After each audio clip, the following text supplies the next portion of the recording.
Nah, Undang-Undang Nomor 28 ini justru menurut saya bukan melindungi agar orang tidak diperlakukan diskriminatif berdasarkan SARA, tapi justru menggunakan isu SARA untuk menjebak orang, untuk menangkap orang, untuk mengkriminalkan orang, untuk mempidanakan orang. Jadi SARA yang tadinya kita harapkan tidak menjadi alat yang diskriminatif, tapi sekarang justru menjadi alat untuk memenjarakan orang. Itu yang saya lihat. Jadi ada different direction dari maksud untuk menghilangkan diskriminasi dengan berbasis SARA tersebut. Justru sekarang SARA dijadikan tameng untuk membunuh atau untuk mengkriminalkan lawan politik atau orang-orang yang kritis terhadap kekuasaan. Undang-undang yang diterapkan hari ini itu potensial mengganggu demokrasi konstitusional kita. Sebagai contoh misalnya, kebebasan menyatakan pendapat dengan mudahnya dikatakan menyampaikan berita bohong. Apakah kita harus menjadi malaikat dulu untuk menyatakan pendapat agar pendapat kita dianggap tidak menyebarkan berita bohong? Kan tidak mungkin. Padahal, balik lagi pada konstitusi kita, Undang-Undang Dasar 1945, pasal 28F mengatakan yang namanya warga negara, manusia itu berhak memperoleh, mengolah, dan menyebarkan informasi sebagai bagian dari hak asasi manusia. Bayangkan, konstitusi yang sudah capek-capek kita amandemen untuk memberikan perlindungan dalam hal the right to information, tiba-tiba dengan mudahnya dikalahkan dengan Undang-Undang 1 1946 yang dihidupkan kembali, padahal undang-undang ini adalah undang-undang pada masa peralihan. Begitu yang mulia.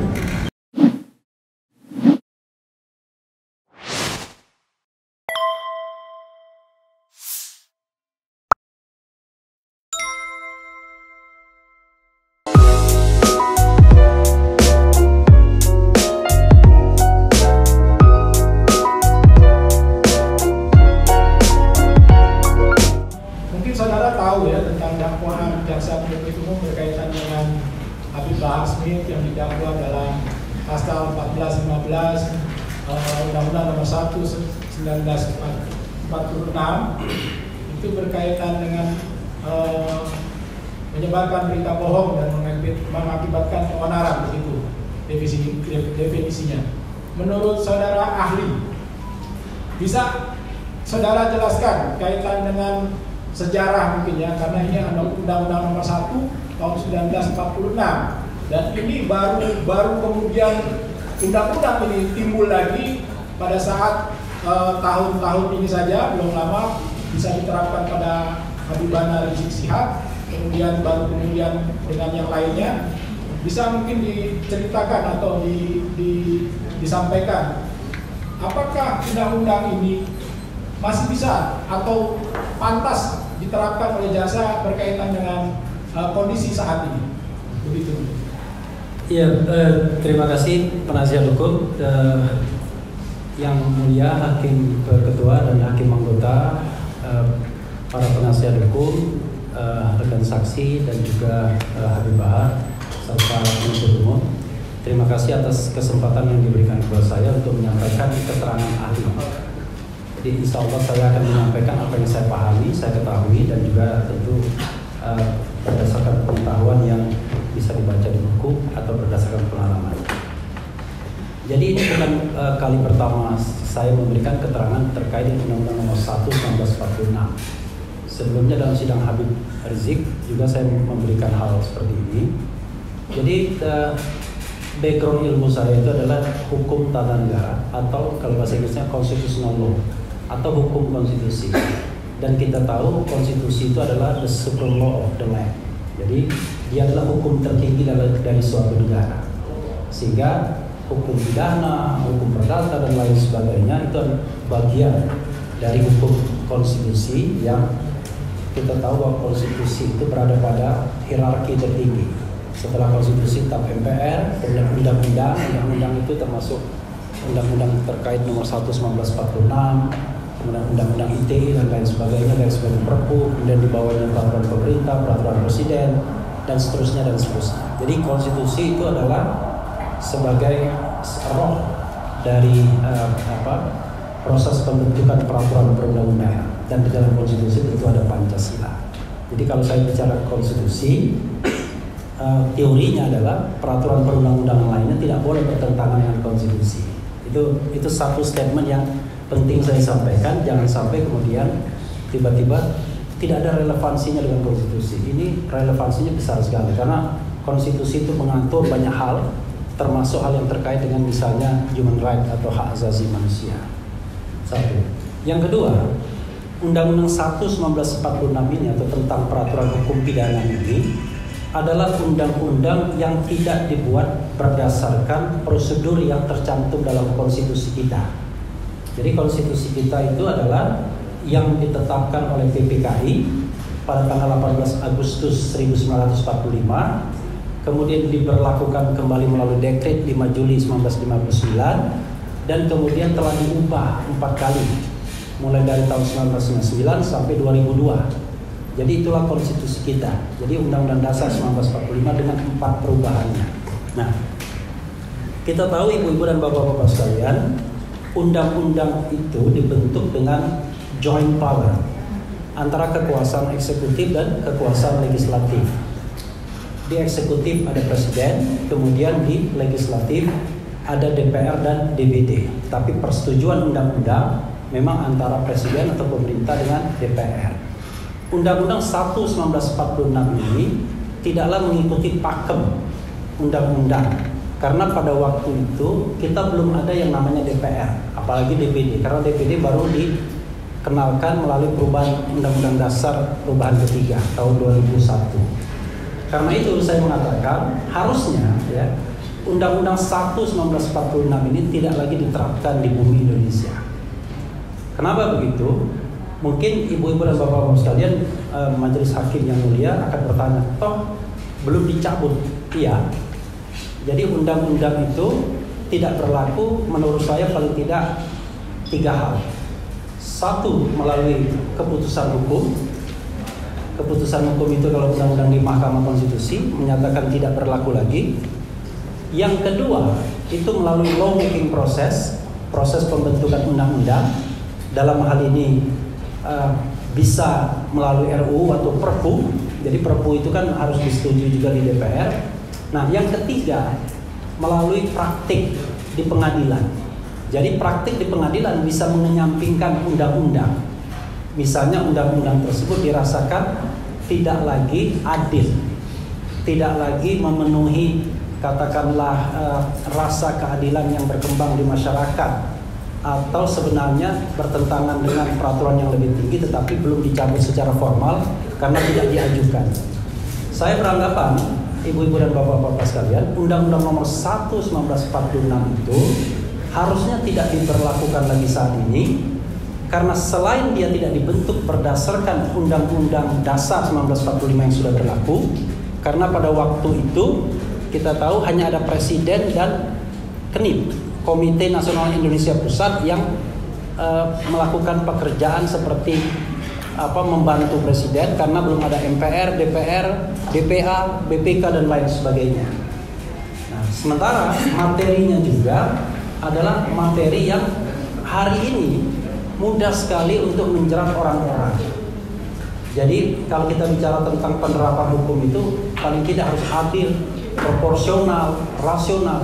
Nah, undang-undang ini adalah undang-undang yang menurut saya sangat tidak rasional. Coba bayangkan ibu-ibu dan bapak-bapak sekalian, atas perbuatan yang barangkali belum jelas, nanti saya konstruksikan apa sih yang dilakukan Habib Bahar sesungguhnya sehingga dia harus diancam dengan hukuman 10 tahun penjara. Karena jangan lupa Undang-Undang Nomor 1 ini pasal 14 ayat 1 itu ancaman hukumannya sampai 10 tahun. Pasal 15 ancaman hukumnya memang 2 tahun. Jadi itu pendapat saya yang mulia dan penasihat hukum. Baik. Tadi saudara saksi sampaikan bahwa ada cacat prosedur ya. Artinya pada saat itu masih dalam kondisi transisi dan tidak ada lembaga yang seharusnya sekarang ini DPR yang membuatnya dengan presiden. Nah, dengan kondisi seperti itu, apakah kaitannya dengan dakwaan jaksa penuntut umum tadi yang sudah saya sampaikan, kaitan dengan hoak ya, hoak penyebaran berita bohong, kemudian menimbulkan keonaran. Kalau dilihat dari materi acuannya itu kan harus menimbulkan keonaran. harus ada konkret. Nah, kemarin kita juga banyak dapat saksi-saksi yang menyampaikan bahwa ada pengamat sosial media, keonaran itu tidak harus disampaikan di media sosial, tapi harus fakta, harus ada keonaran yang fakta, yang nyata, bukan hanya di media sosial. Nah, menurut ahli bahwa berkaitan dengan ini, pendapat ahli apa? Ya, yang mulia ya, walaupun undang-undang ini menurut saya tidak layak lagi dipergunakan, tetapi de facto dia digunakan untuk mendakwa terdakwa. Saya ingin membacakan undang-undang ini ya, yaitu pasal 14 ayat 1 Undang-Undang Nomor 1 1946 yang bunyinya, barang siapa dengan menyiarkan berita atau pemberitahuan bohong dengan sengaja menerbitkan keonaran di kalangan rakyat, dihukum dengan hukuman penjara setinggi-tingginya 10 tahun.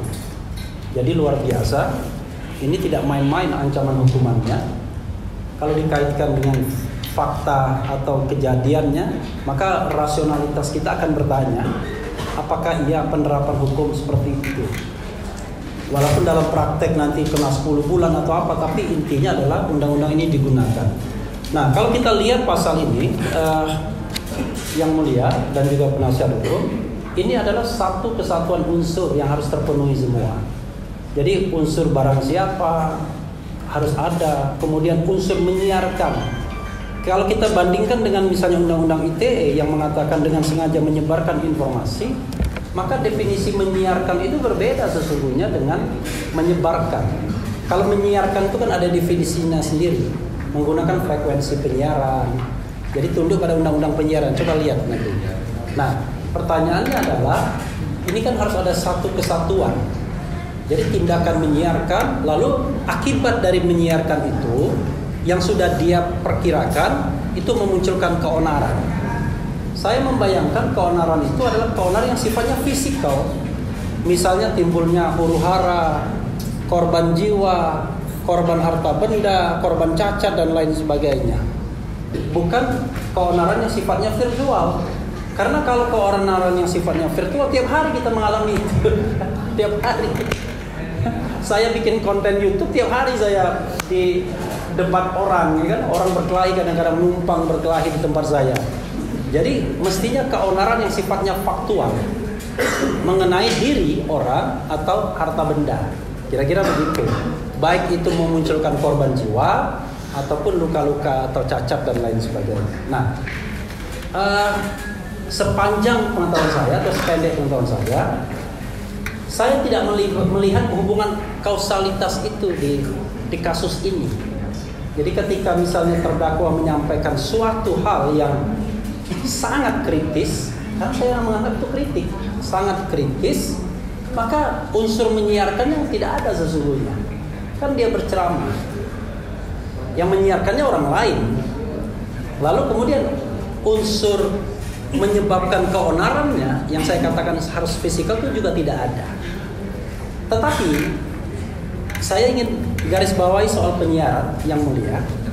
Kalau setiap penyiaran yang memunculkan potensi keonaran kita bisa dipidanakan, mati semua yang namanya YouTuber itu.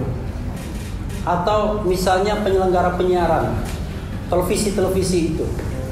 Karena begitu dianggap bahwa wah, dia menyebarkan berita bohong, tiba-tiba kita yang kebetulan merilai acara itu kena juga kita, karena dianggap kita menyiarkan berita bohong. Apakah dari sisi logika hukum seperti itu? Kan tidak seperti itu. Apalagi pidana ini ultimum remedium. Dia harus menjadi jalan terakhir kalau seandainya tidak mungkin lagi yang namanya restoratif justice, rekonsiliasi dan lain sebagainya. Kalau ini dengan Undang-Undang 1 1946 ini sekarang ini ada banyak orang, ada kelompok orang yang setiap saat ngintip kita.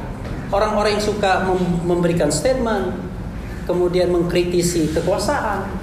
Awas kalau terpeleset saya laporkan, menyebarkan berita bohong. Kena kita. Saya kira dalam kesempatan ini saya apel kepada hakim, Majelis Hakim Konstitusi. Apa begitu penegakan hukum itu melalui undang-undang yang sebenarnya sudah penggunaannya menurut saya sudah keterlaluan dalam menjerat atau mempidanakan orang yang barangkali menyampaikan berita yang katakanlah perlu dikoreksi, tetapi tiba-tiba dipidanakan. Satu lagi, kita jangan lupa bahwa ada undang-undang pers misalnya, atau undang-undang penyiaran. Kalau seandainya sebuah berita, sebuah fakta, sebuah pemberitahuan itu dianggap tidak benar, maka sebenarnya tersedia saluran untuk melakukan hak jawab.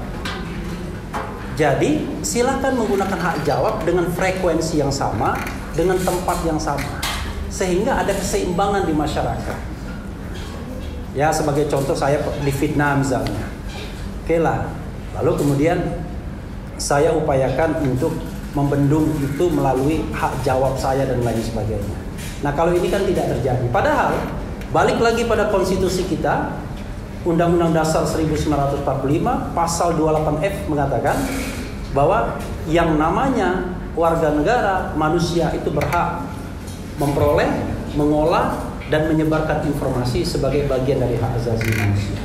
Bayangkan, konstitusi yang sudah capek-capek kita amandemen untuk memberikan perlindungan dalam hal the right to information, tiba-tiba dengan mudahnya dikalahkan dengan Undang-Undang 1 1946 yang dihidupkan kembali, padahal undang-undang ini adalah undang-undang pada masa peralihan. Begitu yang mulia.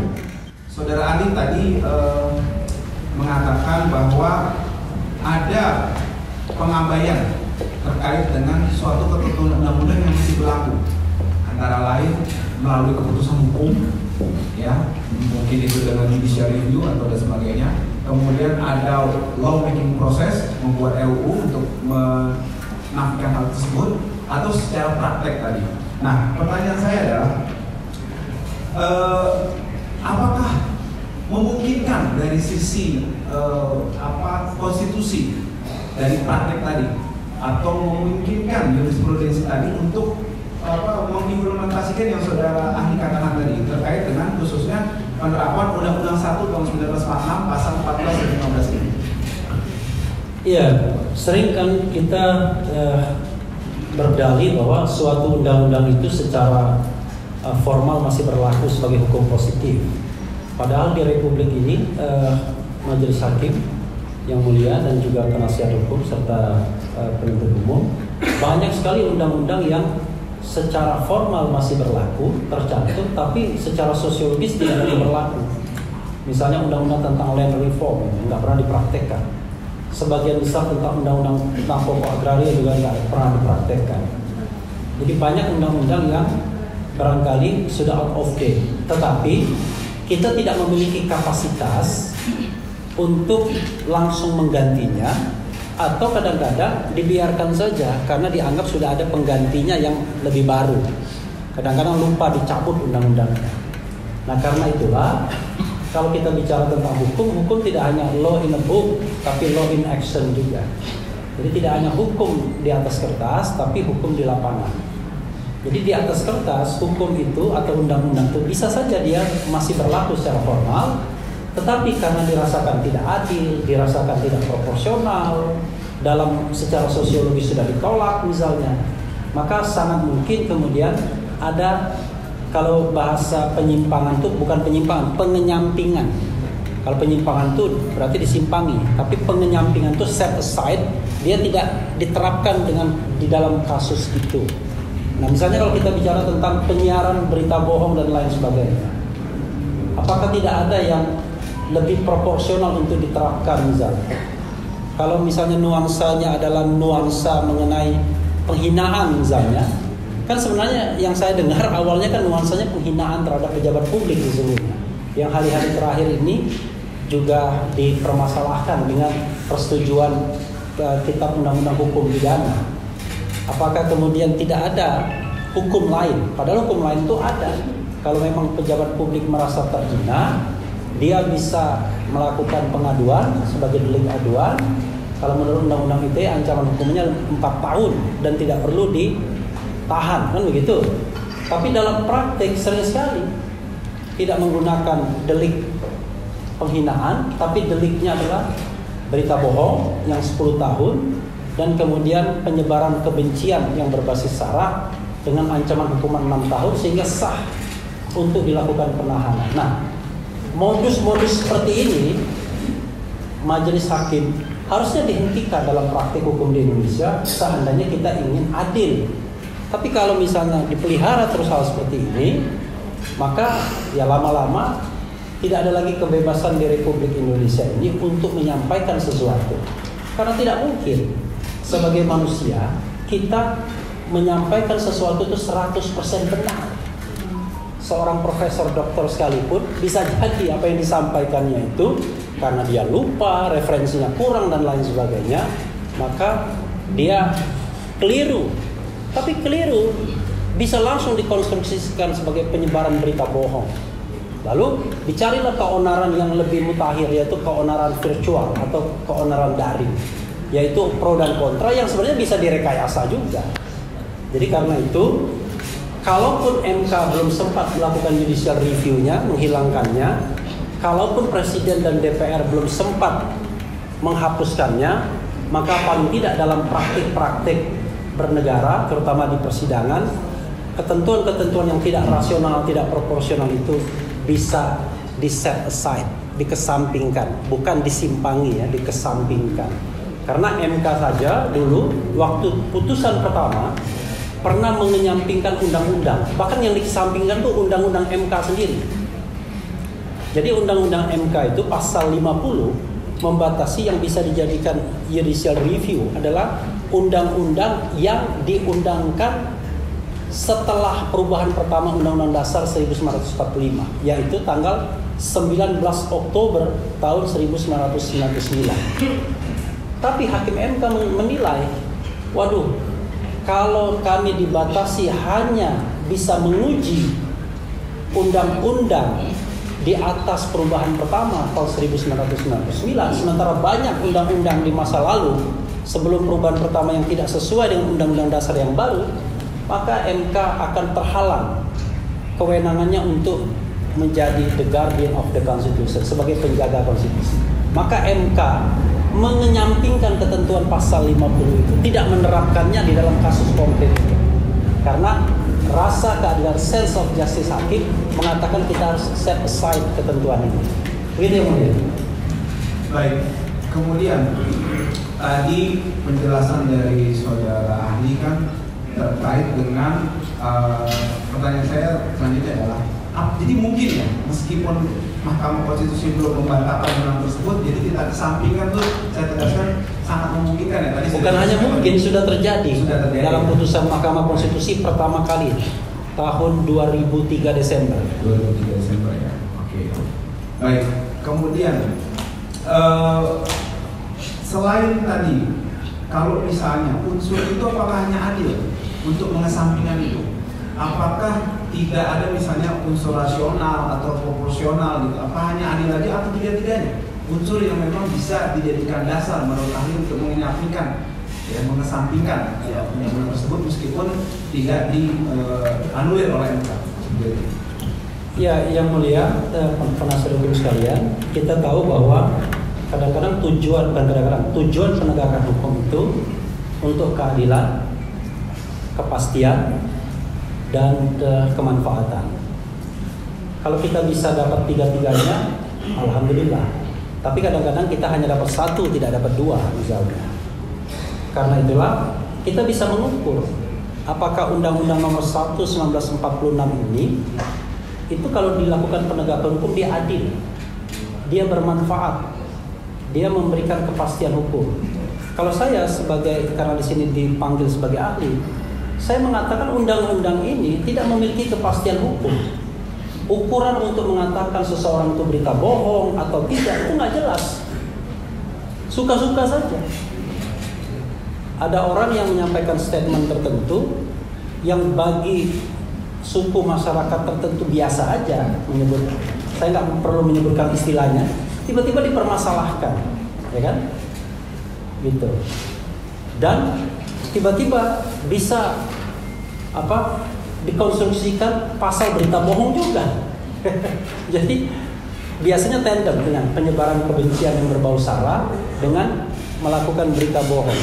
Jadi hampir setiap pengaduan aktivis-aktivis yang menyampaikan catatan-catatan kritis terhadap pemerintahan itu selalu dengan tuduhan berita bohong. Bahkan yang paling anehnya, Greenpeace itu pernah diadukan hanya karena soal statistik. Bicara kurang lebih ya, deforestasi. Jadi katanya zaman pemerintahan X, deforestasinya 7. Zaman pemerintahan Y, deforestasinya 3. Kan begitu? Jadi cara membacanya kan tergantung kita penyajiannya. Kalau kita membacanya secara optimis, maka kita akan mengatakan bahwa pemerintahan Y itu berhasil karena cuma 3 deforestasinya. Tapi kalau kita bicara tentang nilai absolut menjadi 10 kan? Yang tadinya 7 belum diselesaikan ditambah 3 jadi 10. Maka pemerintahan yang terakhir itu tidak lebih baik atau bahkan lebih buruk dari pemerintahan sebelumnya. Nah, cara penyajian yang akumulatif seperti itu tiba-tiba dilaporkan karena dianggap menyampaikan atau menyebarkan berita bohong. Yang seperti ini, yang mulia, saya kira bukan tujuan penegakan hukum pidana sebagai ultimum remedium. Betapa mudahnya orang dipenjarakan hanya karena pasal-pasal menyebarkan berita bohong ini. Dan banyak korbannya sudah. Itu tambahannya. Baik, kemudian terkait dengan kasus ini, kasus misalnya soal Bintang, ada tuduhan mengenai yang tadi kan kita sudah bahas pasal 14 dan 15 Undang-Undang 146 dengan juntunya pasal 55. Ada lagi pasal yang dituduhkan misalnya dalam suatu perkara, biasanya pasal tersebut itu berkaitan dengan pasal 28 ayat 2 Undang-Undang ITE. Junto pasal 45A ayat 2 Undang-Undang ITE. Saya bacakan saudara Anda. Setiap orang dengan sengaja dan tanpa hak menyebarkan informasi yang ditujukan untuk menimbulkan rasa kebencian atau permusuhan individu dan atau kelompok masyarakat tertentu berdasarkan atas sara. Nah, hukumannya ada di sanksinya di pasal 45-nya, yaitu dibuat di pasal 45A-nya. Pertanyaan saya adalah, apakah di situ harus ditujukan jelas unsur saranya itu kepada siapa orangnya atau bisa ditafsirkan sesukanya? Mohon saudara Arif bisa jelaskan. Iya, sekali lagi ketentuan itu harus bersifat kumulatif. Jadi semua unsur-unsurnya harus terpenuhi. Walaupun saya agak ketawa juga dengan perumusan pasal itu. Jadi ada tadi setiap orang dengan tanpa hak gitu ya. Kemudian menyebarkan informasi dengan untuk kebencian berbau sara dan lain sebagainya. Artinya kalau dengan hak boleh dong. Ya kan? Tapi oke lah, itu sesuatu yang legal draftingnya yang mengandung tanda tanya. Tapi yang paling penting adalah semua unsurnya terpenuhi atau tidak. Nah, unsur tadi menyebarkan, ya kan? Menyebarkan informasi. Kita tanya, unsur orangnya siapa? Apakah orang tersebut menyebarkan? Dalam konteks ini apakah misalnya terdakwa menyebarkannya sehingga terpenuhi unsur itu? Lalu apakah tujuan dari menyebarkan informasi itu untuk kebencian yang berbau sara? Kan harus dibuktikan juga. Yang paling mudah membuktikannya itu adalah sara. Sara itu suku, agama, ras, dan antar golongan. Jadi harus jelas objeknya siapa yang disebarkan kebencian. Karena bisa individu, bisa kelompok. Nah, saya tidak tahu konstruksi dakwaannya. Disebarkan kepada siapa ujaran kebencian tersebut? Apakah kepada individu ataukah kepada kelompok? Oke. Kalau dia kepada individu harus basisnya sara. Kalau dia kepada kelompok basisnya juga sara. Apakah dia terkait dengan suku tertentu, agama tertentu, ras tertentu, dan antar golongan? Majelis Hakim yang mulia, pengertian antar golongan ini itu beda-beda. Karena itu harus ditemukan. Karena itu bisa dikesampingkan juga definisi golongan ini. Kenapa? Kalau kita hidup pada suasana penjajahan, golongan itu ada 3. Golongan pribumi, Eropa, Timur Asing.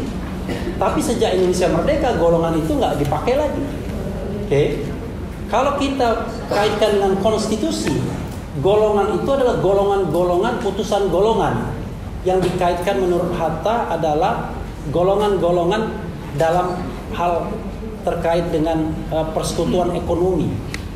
golongan nelayan, golongan buruh, golongan-golongan seperti itu. Tapi jangan lupa penjelasan Undang-Undang Dasar 1945 itu nggak dipakai lagi juga, karena sudah dihilangkan melalui proses amandemen. Karena itu golongan-golongan itu harus jelas. Tapi mungkin bacaan saya kurang lengkap dengan soal golongan itu. Tetapi suku tidak, agama tidak, ras tidak. Maka kalau tidak ada semuanya, maka hukum atau pasal itu tidak mungkin bisa diterapkan terhadap suatu perbuatan menyiarkan berita, menyiarkan pendapat, opini, kendati pun dia barangkali menyebarkan kebencian. Kenapa? Kalau hanya sekedar kebencian atau penghinaan, maka berlakulah delik aduan penghinaan. Kalau dia tidak ada unsur saranya, maka berlakulah delik aduan. Jadi kalau misalnya terdakwa menyebarkan statement tertentu, menyampaikan statement tertentu terhadap individu, dan individu itu merasa terhina atau tersinggung, maka tersedia delik aduan, yaitu pasal penghinaan yang ancaman hukumannya 4 tahun. Tapi biasanya prakteknya adalah pejabat-pejabat publiknya itu nggak ngapa-ngapain, nggak mau dia. Orang lain yang kemudian mengadukan kasus itu. Karena orang lain yang mengadukan kasus itu tidak boleh menggunakan pasal penghinaan. Karena itu delik aduan. Digunakan pasal penyebaran kebencian ini yang berbasis sara. Sehingga unsurnya nggak terpenuhi. Karena saranya nggak ada.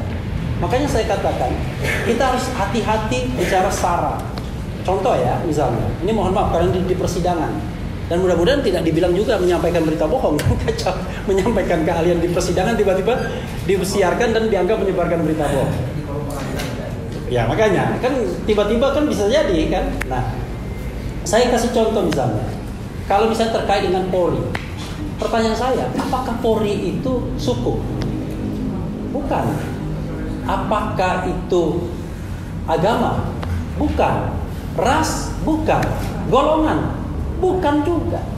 Kalau TNI dan Polri dikatakan golongan, bahaya Republik Indonesia ini. Karena dia belongs to the nation, belong to the state. Gak mungkin dia golongan, karena dia adalah milik seluruh rakyat Indonesia. Tapi kalau individunya, katakanlah si X, juga tambah juga tidak. Dia bukan suku, dia bukan agama, bukan ras, bukan golongan juga. Jadi termasuk juga ya, hati-hati juga menyebut golongan. Misalnya katakanlah organisasi keagamaan tertentu dibilang golongan. Enggak, itu organisasi, bukan golongan. Itu sama saja dengan organisasi itu ada ormas, ada orpol, ada organisasi masyarakat, ada organisasi politik, yaitu partai politik. Kalau kita mengkritik partai politik, ya boleh sebagai hak warga negara kita. Kalau kita mengkritik ormas, ya boleh. Tidak bisa dikatakan melakukan kritik yang berbasis sara.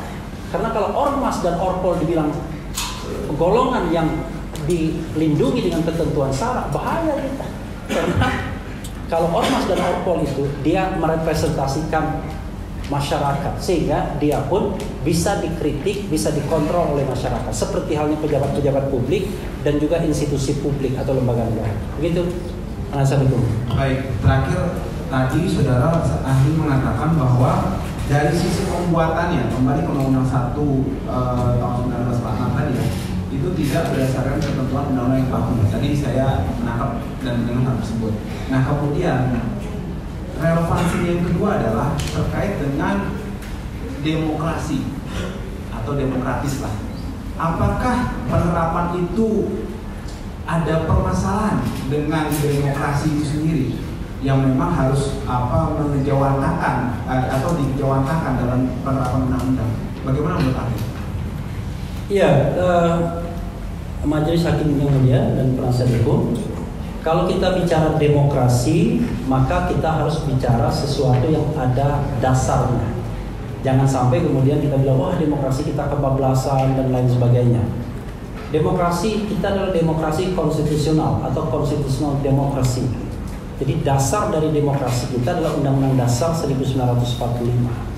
Nah, Undang-Undang Dasar 1945 itu setelah amandemen konstitusi dari tahun 1999 sampai 2002 itu mengandung ketentuan-ketentuan yang luar biasa untuk melindungi demokrasi dan hak asasi. Antara lain adalah yaitu mengenai kebebasan berserikat, berkumpul, mengeluarkan pendapat baik secara lisan maupun tulisan. Kemudian juga the right to information, kebebasan untuk memperoleh, mengolah, dan menyampaikan informasi dalam mengembangkan diri pribadi. Dan hak-hak lainnya, termasuk juga hak misalnya membatalkan undang-undang melalui proses judicial review dan lain sebagainya. Karena itu, undang-undang yang diterapkan hari ini itu potensial mengganggu demokrasi konstitusional kita.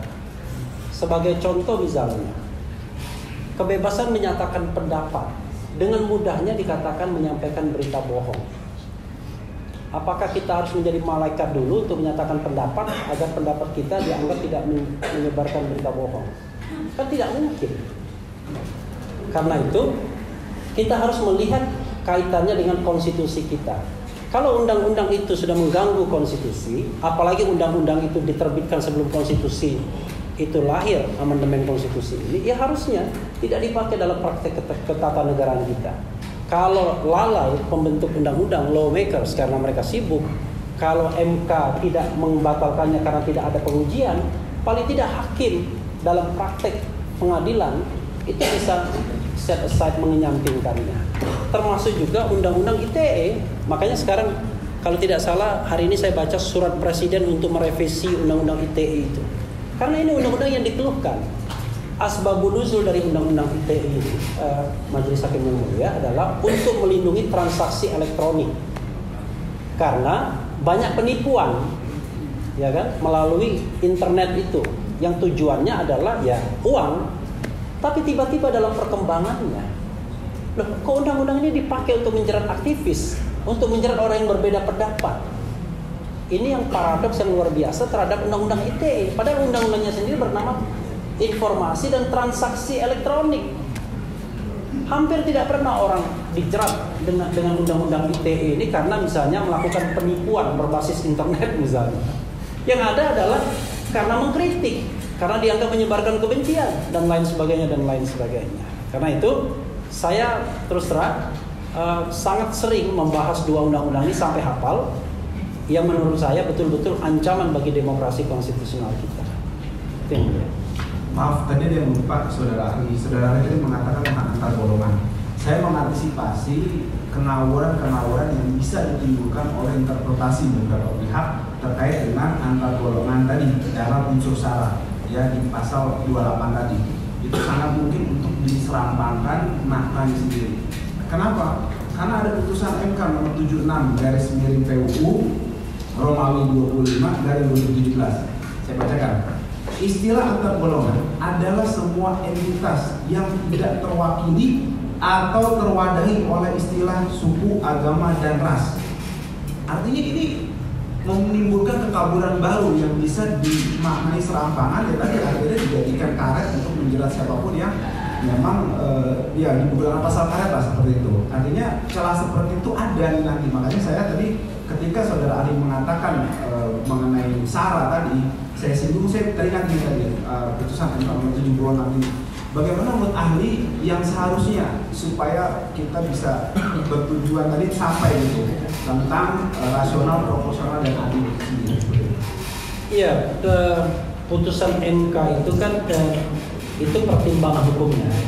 Jadi rasio disidendinya bukan amar putusannya. Kalau amar putusannya kan mengabulkan, menolak, menyatakan tidak dapat diterima, menyatakan undang-undang ini bertentangan dengan undang-undang dasar dan tidak memiliki kekuatan hukum yang mengikat. Nah itu biasanya rasio legisnya itu dimuat di situ ya. Nah, ini kan sebenarnya guidance bagi penerapan hukum termasuk juga hakim di semua jenjang pengadilan. Bahwa kalau kita mau menginterpretasikan golongan itu, ya dia bukanlah sara, bukanlah agama, bukanlah ras, kan begitu kira-kira. Di luar itu apa? Ya sudah diserahkan kepada kebijakan hakim. Harus adil, harus proporsional. Masa satu orang misalnya dibilang golongan misalnya, ya kan? Masa TNI Polri dibilang golongan, kan gitu. Makanya saya katakan golongan itu adalah bagian dari yang banyak. Jadi kalau yang banyak itu satu kesatuan Indonesia bernama Indonesia, maka golongan itu tidak boleh lebih besar dari Indonesia. Kira-kira begitu. Nah, kalau dia menyandang nama sebagai institusi negara maka dia nggak bisa dibilang golongan. Dia nggak belongs to the golongan, tapi belongs to the state. TNI, Polri, MPR, DPR, DPD nggak bisa dibilang golongan. Jadi tidak bisa kita mengkritik anggota DPR dibilang melakukan ujaran kebencian berbasis sara, suku tidak, ras tidak, agama tidak, dan dianggap golongan. Itu golongan apa? Golongan anggota DPR. Kira-kira begitu ya. Berarti itu ada pedoman ya supaya tidak lepas dari rasional, proporsional, dan adil ya. Iya. Jadi ini hukum ini majelis hakim kan ilmu sosial. Kita nggak bisa memberikan patokan yang limitatif terhadap misalnya apa sih yang dimaksud dengan rasional itu, apa yang dimaksud dengan proporsional itu, apa yang dimaksud dengan adil itu. Kalau MK dengan santainya mengatakan adil itu adalah memberlakukan yang sama untuk hal yang sama, memberlakukan yang berbeda untuk hal yang berbeda. Tapi itu kan juga ya, memerlukan penjelasan lebih lanjut juga. Tapi intinya adalah sense of justice, rasa keadilan itu pasti ada di masing-masing hakim. Karena itu dia bilang just, hakim, adil, kan kira-kira begitu. Terima kasih. Ini dari saya cukup. Terima kasih. Terima kasih yang mulia rekan terhormat. Saksi ahli. Saksi ahli dulu Pak, saksi ahli. Undang-Undang Nomor 1 tahun 1946 secara kasat mata saja kita tahu bahwa ini lahir tahun 46 kan gitu. Sebelum adanya amandemen Undang-Undang Dasar 45 terusus di pasal 28, itu saya, ini pendapat saya ya, itu belum pernah saya dengar Undang-Undang Nomor 1 tahun 46 itu hidup ya. Kemudian setelah lahir Undang-Undang ITE, maka Undang-Undang Nomor 1 tahun 46 yang tadinya tidur, dia bangun jadi zombie, kemudian jadi vampir. Kan itu. Artinya Undang-Undang 46 ini siap menyantap siapapun yang dianggap memang untuk si pemakai lah, kalau saya bilang gitu ya, pantas untuk diterapkan undang-undang ini. Ini menurut saksi ahli bagaimana pendapatnya? Ya, sekali lagi ini berdasarkan apa yang ahli ketahui yang majelis ya. Dan saya manusia bisa saja keliru.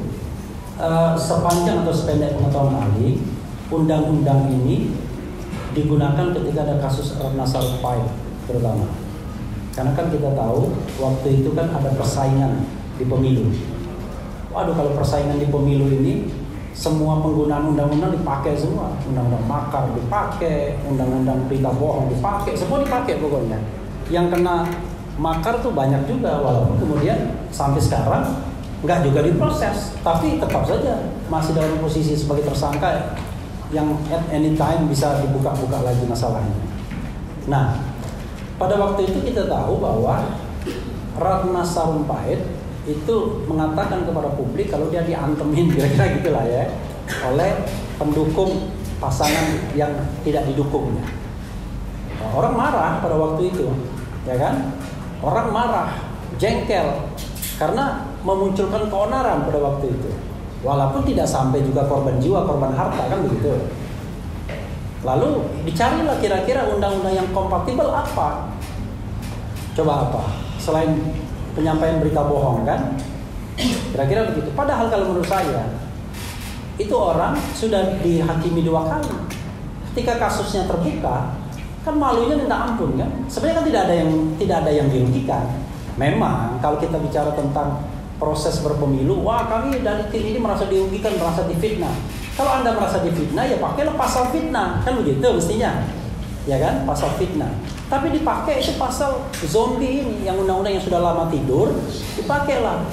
Ini ada berita bohong yang bisa kena 10 tahun. Nah, setelah Ratna Sarumpait itu, banyak pihak yang kerjanya ngaduin orang.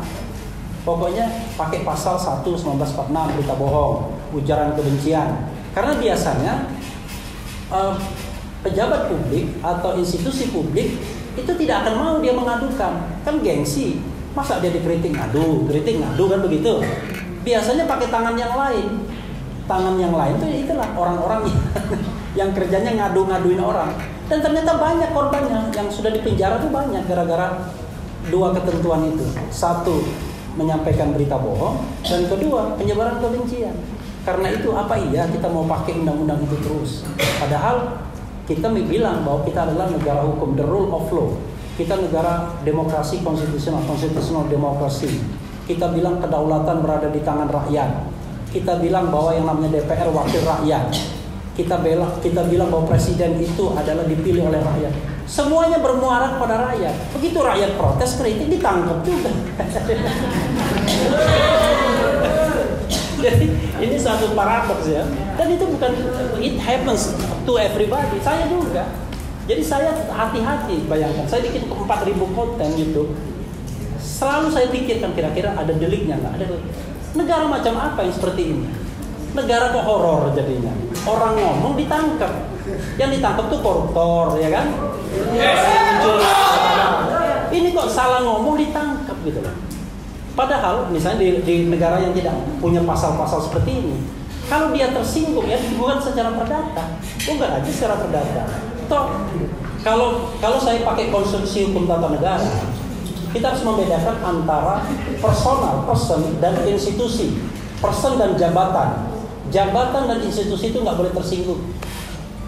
Masa ada DPR tersinggung, presiden tersinggung, TNI tersinggung, Polri tersinggung? Nggak ada, karena dia institusi. Kalau ada yang tersinggung, berarti orangnya, kan begitu. Kalau orangnya tersinggung, silakan mengadu, yaitu penghinaan. Mana ada institusi tersinggung? Institusi itu benda mati, nggak punya perasaan, nggak makan dia. Saya kira itu maksudnya. Diulangnya ahli terkait Undang-Undang Nomor 26 Tahun 2000 itu kan terbentuk pasca diundangkannya Undang-Undang 39 Tahun 99 tentang hak asasi manusia yang dikaitkan dengan adanya kejadian di Timur Timur, lepasnya Timur Timur dari Indonesia. Nah, apakah ini undang-undang ini sampai hari ini belum pernah terjadi? Walaupun ada ketika DPR itu dilakukan sidang tentang pengadilan HAM tapi bebas.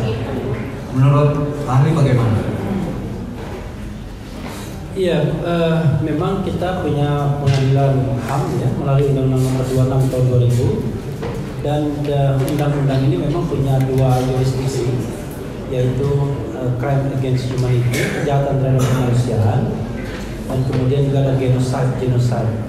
Itu sebenarnya mereka mengambil dari ICC, jadi Statuta Roma, International Criminal Court, tapi mereka punya war crimes juga. Jadi selain punya genocide, crime against humanity, dia juga war crimes juga. Nah, kita nggak punya war crimes untuk pengadilan HAM kita. Dan memang sepanjang praktiknya, sepanjang yang saya tahu, itu yang paling banyak kan pelaku pelanggaran di Timor Timur, sekarang Timor Leste, itu semua dibebaskan di tingkat pengadilan pertama, di tingkat pertama, dan satu-satunya yang dihukum warga sipil yang bernama Abelio Suarez, tetapi kemudian di Mahkamah Agung dibebaskan juga. Jadi pengadilan HAM Indonesia yang dibentuk melalui Undang-Undang Nomor 26 Tahun 2000 ini, sepanjang yang saya tahu memang belum pernah menghukum orang gitu, terutama dalam kasus kejahatan HAM di Timor Timur atau Timor Leste sekarang. Selanjutnya, terima kasih tadi jawabannya. Selanjutnya, saya ingin menanyakan apakah terbentuknya daripada Undang-Undang Nomor 1 Tahun 1946 dikaitkan dengan teorinya Roscoe ya, Law is a Tool Social of Engineering. Apakah itu bisa dikaitkan karena itu? Ahli, tolong jelaskan.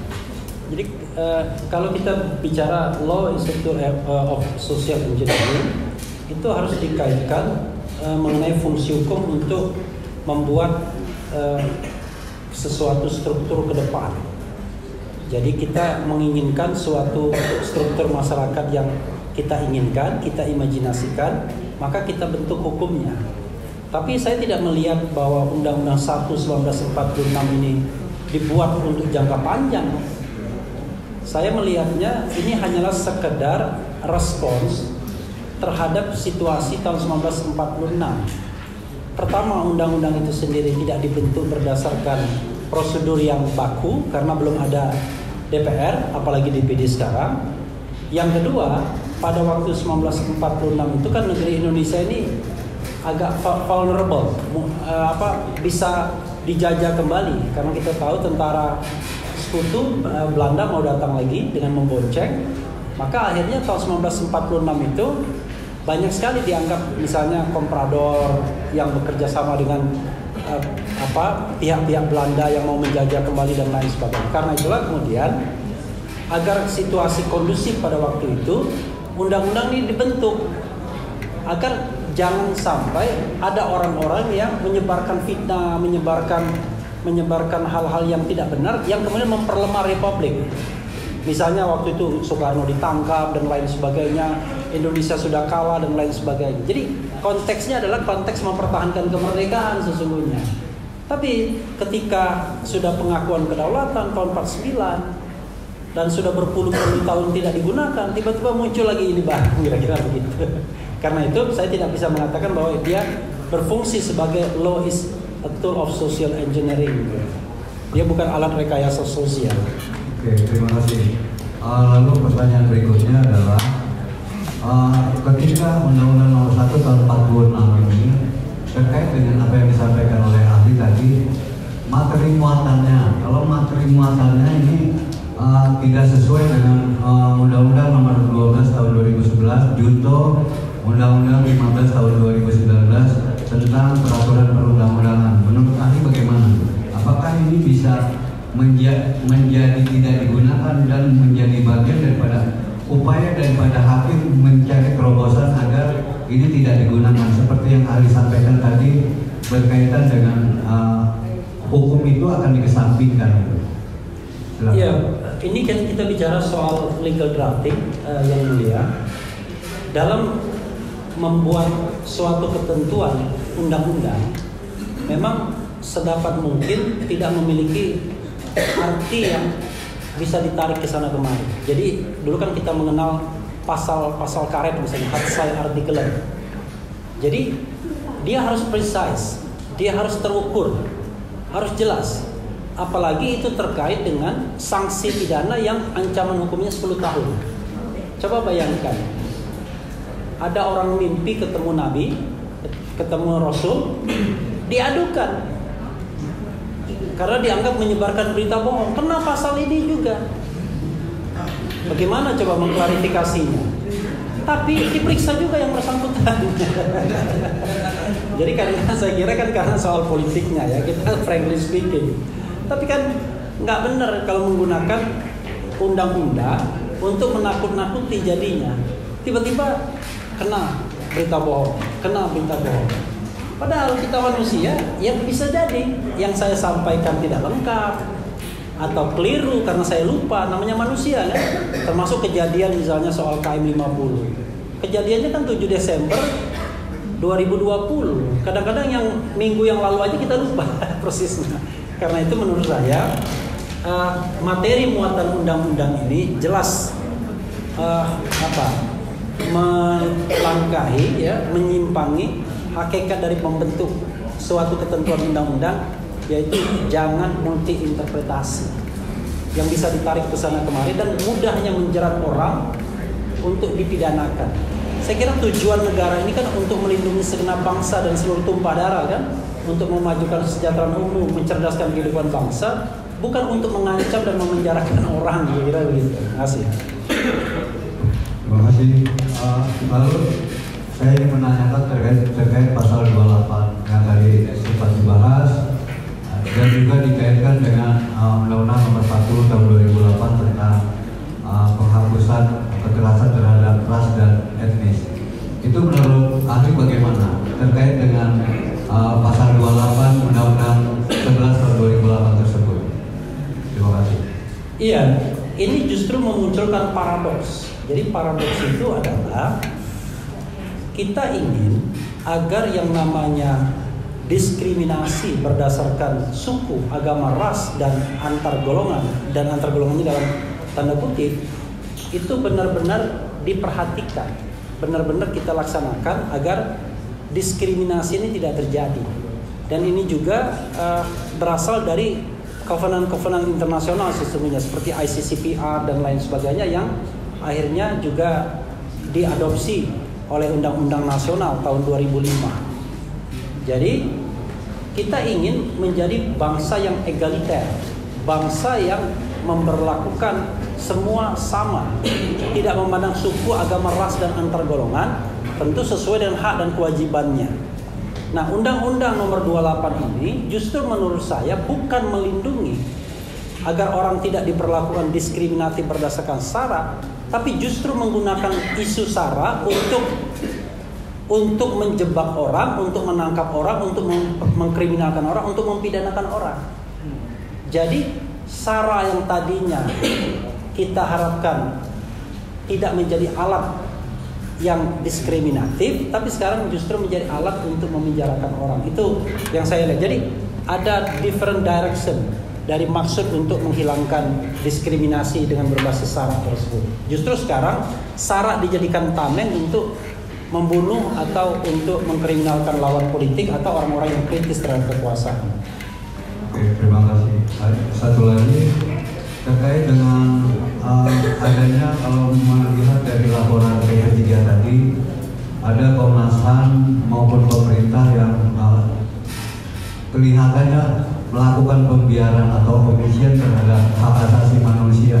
Menurut pendapat ahli, ini harusnya bagaimana upaya dari kami sebagai kuasa hukum dan terkait dengan keluarga korban terhadap pengisian adanya pembiaran yang dilakukan oleh Komnas HAM yang membuat laporan seperti apa adanya, hanya memihak sebelah, dan pemerintah melakukan pembiaran. Terima kasih.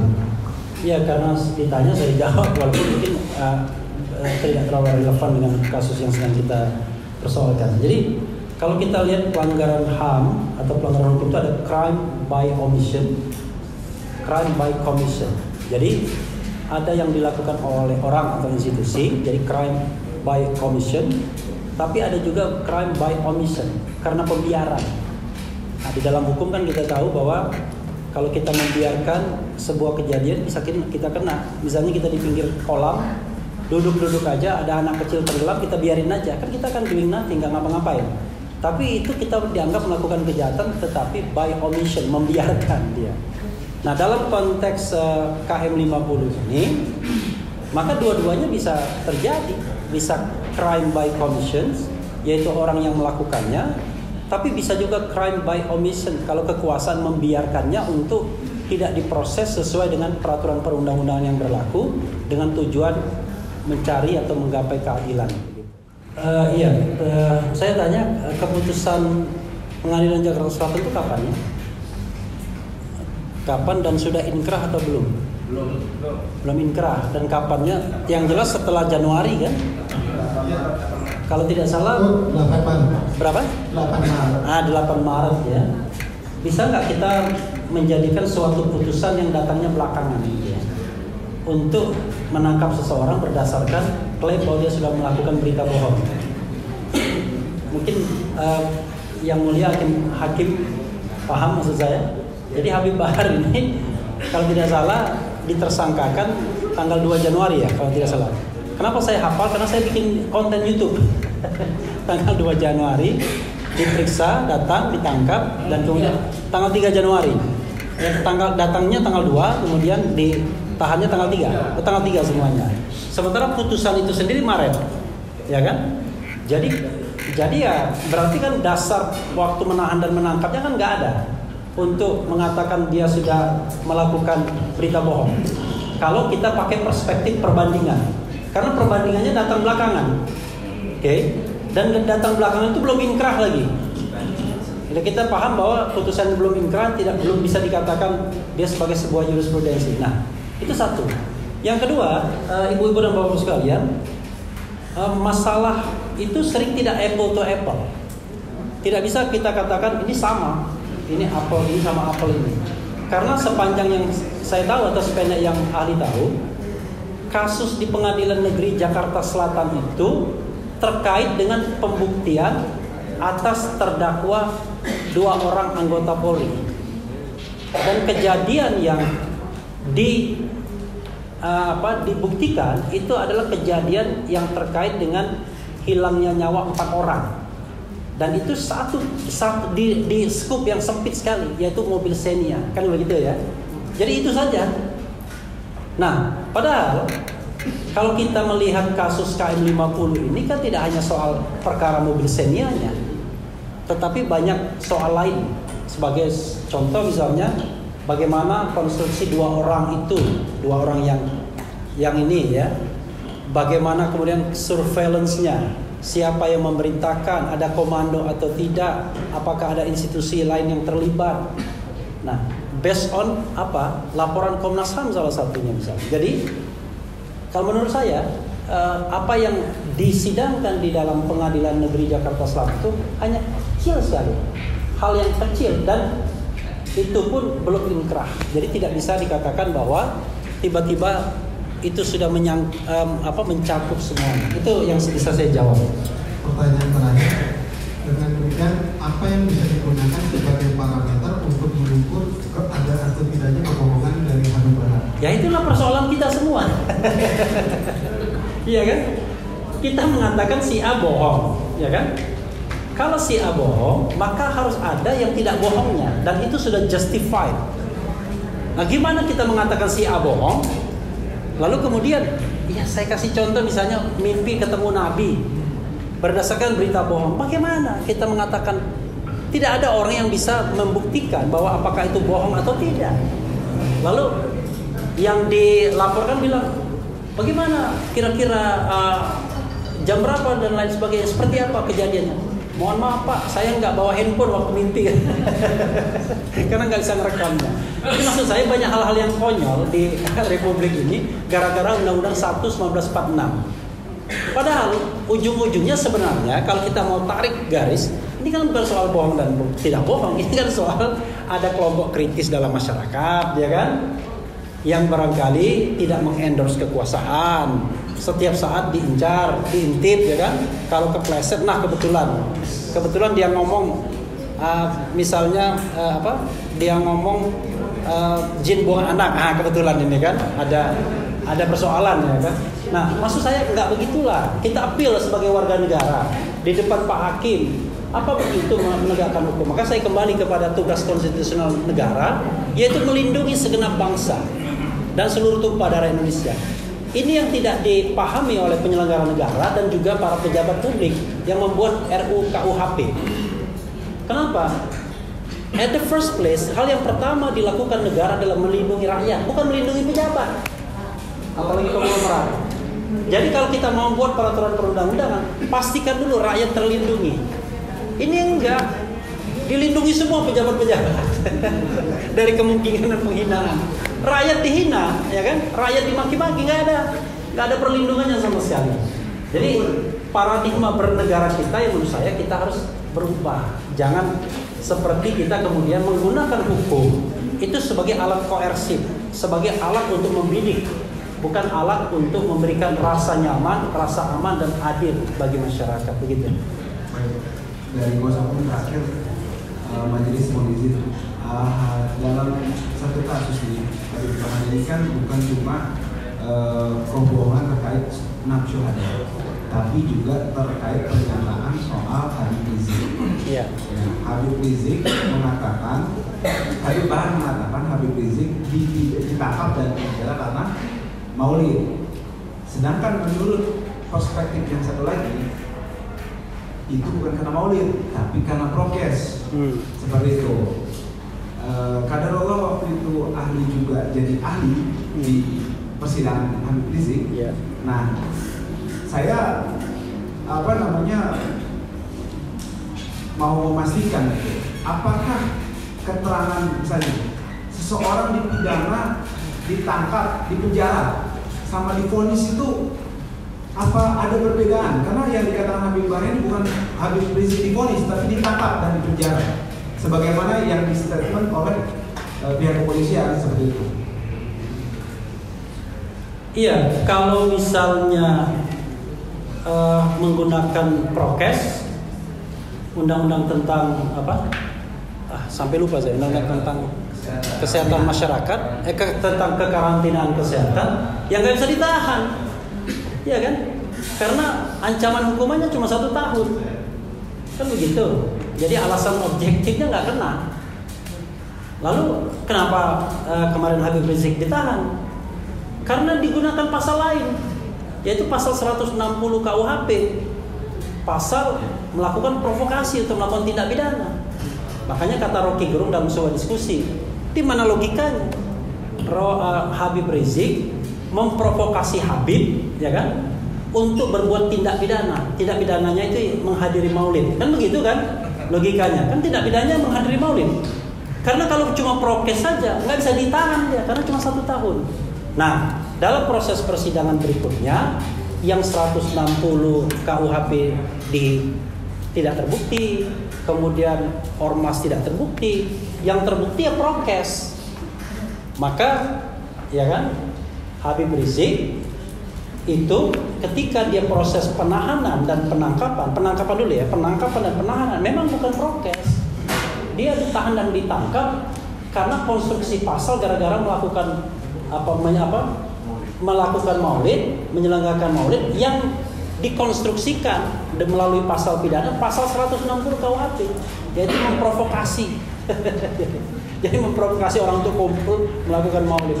Itu yang alasan dia ditangkap dan ditahan. Perkara kemudian itu tidak terbukti kemudian, nah itu kan dalam proses persidangan. Kira-kira begitu. Terima kasih. Cukup majelis dari kami. Kami silakan mau bertanya. Cukup tahu ada cukup ya. Baik. Assalamualaikum Bapak Marwan Batubara dan Bapak Refli Harun. Waalaikumsalam. Assalamualaikum warahmatullahi wabarakatuh. Waalaikumsalam. Pertanyaan pertama saya pada saudara saksi Bapak Marwan. Setahu Bapak, ya, setahu saksi nih, dulu waktu belum ramai begini, setahu Bapak,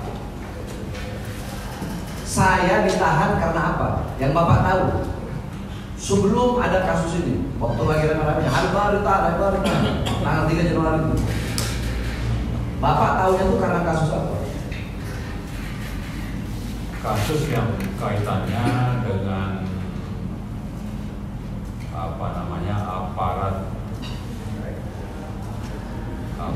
aparat negara lah, intinya begitu. Baik, saudara yang berarti. Iya, awalnya saya tahunya adalah karena dianggap melakukan penghinaan terhadap, sekarang jadi kasar, jadi Jenderal Dudung Abdurrahman. Itu yang saya tahu, karena beliau pernah mengatakan kalau tidak ada orang tidak ada Habaib apa-apa, mungkin Dudung masih nyembah pohon, gitu kira-kira gitu, yang beredar di masyarakat. Nah itu yang awalnya saya tahu, tapi kan saya sarjana hukum, masa saya cuma tahu dari berita saja. Lalu akhirnya saya coba klarifikasi dan akhirnya saya paham, oh ternyata ujung-ujungnya yang dipermasalahkan sama, berita bohong dan kemudian ujaran kebencian. Karena kalau tadi terkait sama orang, jatuhnya kan bukan berita bohong dan ujaran kebencian, jatuhnya itu adalah penghinaan. Kalau penghinaan, ya yang bersangkutan harus lapor. Tapi ternyata yang bersangkutan nggak lapor, yang lapor orang lain. Oh, rupanya kasus yang lain. Kira-kira begitu. Baik, terima kasih. Lanjut ke saksi Bang Refli. Ya. Di sini kan tadi Anda berkata bahwasanya ya pasal 14 ayat 1 itu mudah dipakai untuk menjerat orang-orang. Yakni orang-orang mungkin yang tidak sepaham dengan yang membuat undang-undang atau orang-orang yang seperti apa? Bisa dijelaskan? Ya, saya bicara realitas politiknya ya, yang mulia ya. Nah, mohon maaf, bisa saja saya keliru, tetapi itu yang saya rasakan. Pertama, secara subjektif, sebagai seorang YouTuber selain orang hukum tata negara, saya sudah membuat 4.000 konten.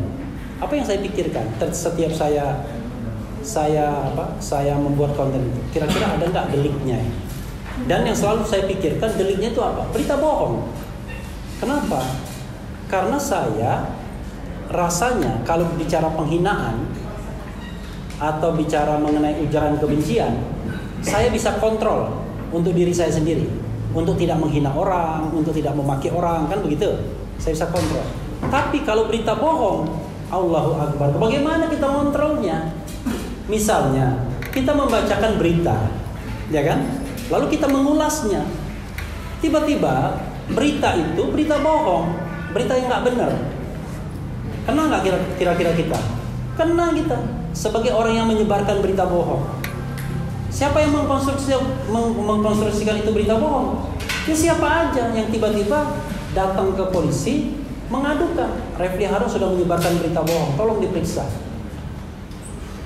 Baik, setahu Anda selama ini, ada nggak? Kan ini kan Anda bicara bahwasanya pasal 14 ayat 1 ini mudah untuk menjerat orang-orang. Iya. Kalau menjerat kan berarti ada yang dijerat. Ya. Menjerat, dijerat, istilah kalau bahasa saya korban daripada pasal 14 ayat 1 yang dimana pasal ini dibentuk atas dasar tidak mengikuti dasar Undang-Undang 1945, Undang-Undang kita pakai sekarang. Nah, berarti setahu Anda ada nggak sih korban-korban dari pasal 14 ayat 1 ini yang banyak? Nah, coba Anda sebutkan siapa? Kan tadi saya baru bicara personal, pribadi kan. Yang tidak personal, yang kena Habib Rizik, udah kena kan? 2 tahun. Baik. Syahganda Nainggolan 10 bulan. Syahganda Nainggolan. Syahganda Nainggolan, aktivis kami. Berita bohongnya apa? Ya, pokoknya kalau saya jelaskan kan panjang. Yang penting kena. Terus? Kemudian ada juga Anton Permana, kena juga 10 bulan.